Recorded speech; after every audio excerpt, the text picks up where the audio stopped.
আসসালামু আলাইকুম। আজকে শুক্রবার, এখন বাজে সৌদি আরবে রাত 11টা।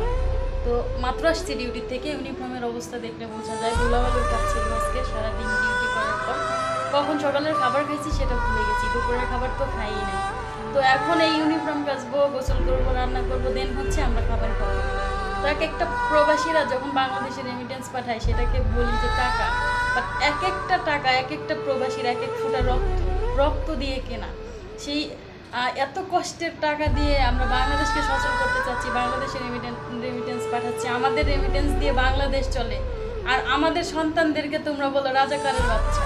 এ লজ্জা লুকাবো কোথায়?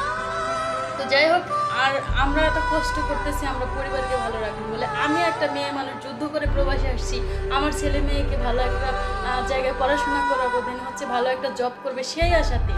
তো এইখানে আমাদের ছেলে মেয়েরা যদি তাদের যোগ্য অধিকারটুকু না পায়, তাহলে এত কষ্ট করে পড়াশোনা করাবো কিসের জন্য? কেন এবার প্রবাসে আসছি? কেন দেশের চাকা সচল করার জন্য লক্ষ লক্ষ প্রবাসী বিশ্বের বিভিন্ন জায়গায় ছড়িয়ে ছিটিয়ে আছে আজকে এই কথা শোনার জন্য যে আমাদের সন্তানেরা প্রবাসী রাজাকারের বাচ্চা।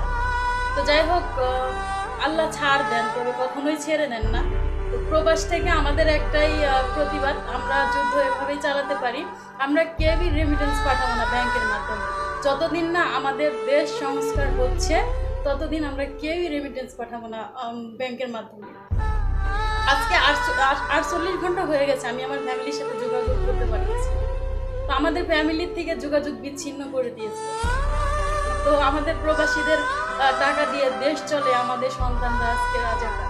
তো যাই হোক, ছাত্রছাত্রীদের জন্য একটা কথা বলি পরিশেষে, তোমরা যারা মাঠে নেমেছ, অনেক অনেক ভাই বোনের প্রাণ যেহেতু চলেই গিয়েছে, তাদের রক্তের সাথে বেইমানি করো না। তোমাদের অধিকার আদায় করার আগ পর্যন্ত তোমরা কেউ ঘরে ফিরো না, তাহলে সেই শহীদ ভাইদের রক্তের সাথে বেইমানি করা হবে।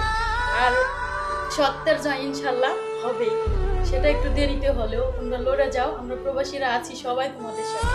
আমাদের একটা টাকাও দেশ সংস্কার হওয়ার আগ পর্যন্ত একটা রেমিটেন্সও আমরা ব্যাংকের মাধ্যমে পাঠাবো।